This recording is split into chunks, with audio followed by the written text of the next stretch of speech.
G'day all, my name's Associate Professor David Geelan from Griffith University on the Gold Coast in Queensland, Australia.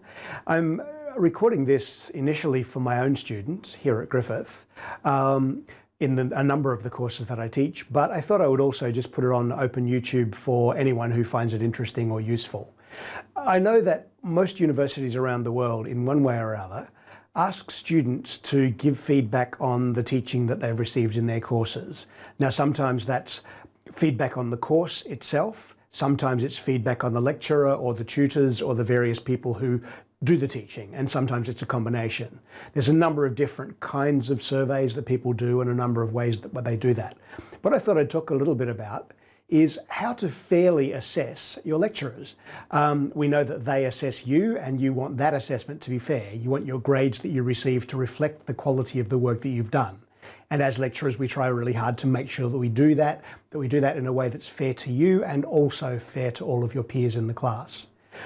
Similarly, when you're assessing the quality of teaching that you're receiving, it makes sense to make that fair to that lecturer and also to all the other lecturers that that are in that university that you have in your programs and the other students have and so on, so that those results are comparable. Now, it's interesting.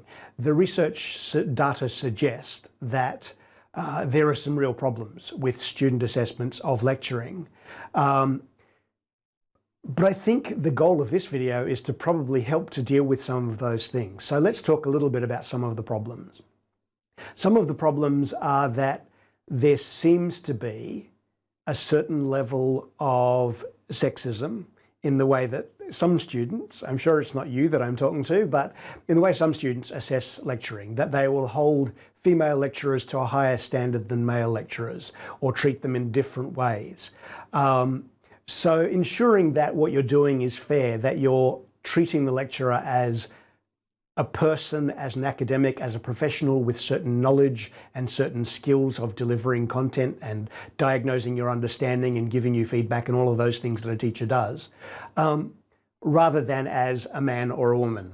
And one of the ways that manifests itself is that students will sometimes comment on the appearance of female lecturers. Sometimes they do it to male lecturers as well, but much more common for female lecturers, the appearance, the clothes, the style, the look, etc.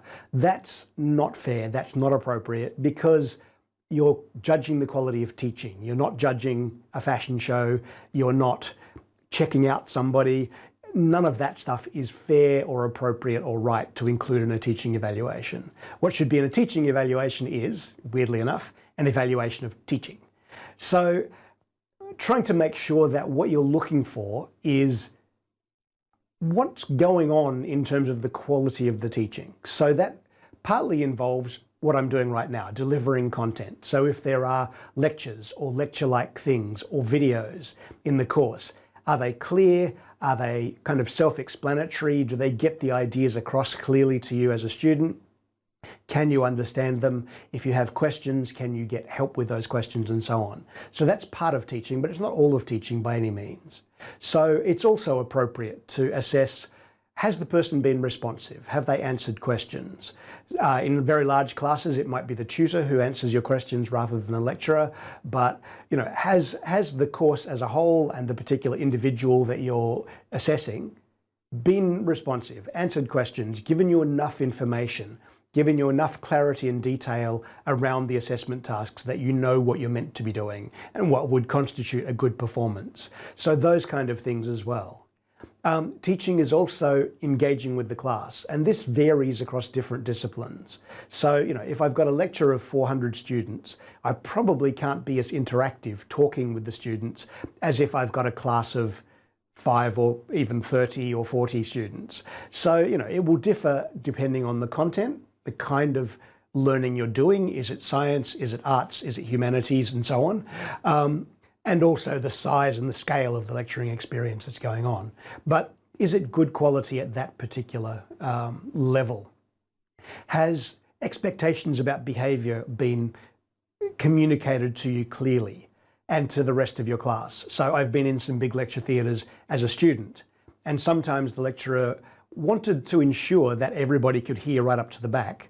So the expectation was, you don't talk while you're in this lecture. If you want to talk to somebody next to you, please go outside to do that, because we need everybody who's in here to be able to hear.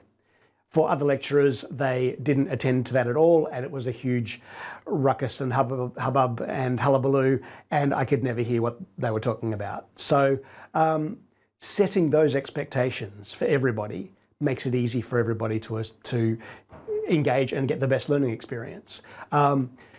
Things like managing that overly keen student. The stereotype is that it might be a mature age student, but I don't think that's entirely fair either. But sometimes there's just one student who wants to answer all the questions and ask all the questions and be the focus of attention. And part of the craft and art of being a teacher is managing that without putting that person down, but ensuring that it gets spread around a little bit more and more people get drawn into what's going on.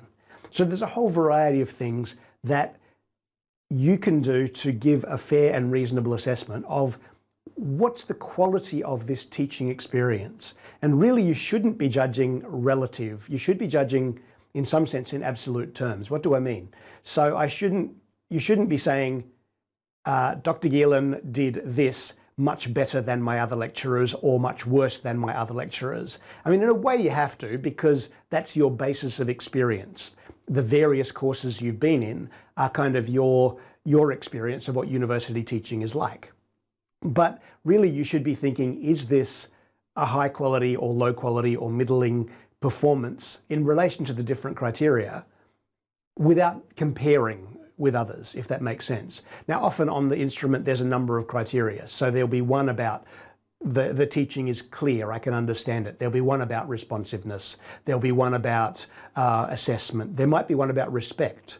And one of the things that I've always been kind of proud of is that I usually do pretty well on that one. Did the lecturer respect us as students? Consider our viewpoints to be valid?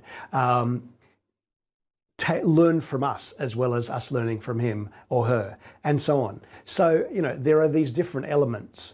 Now, you shouldn't need to know your grade before you give this assessment. In fact, it's probably ideal if you don't, because it's not a fair assessment of the teacher if you give them a very high mark if you get an A or a 7 or a 1 or whatever the best mark is in your system, and you give the teacher a low mark if you get a low mark.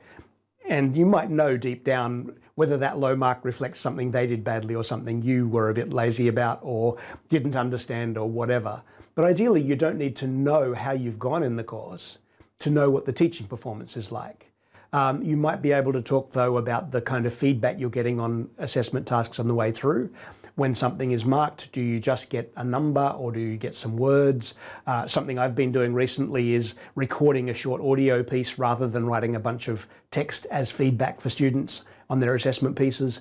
So those are the kinds of things that are valid to take into account. But as I say, your grade on the course isn't really a direct correlation with how well the teaching has been done.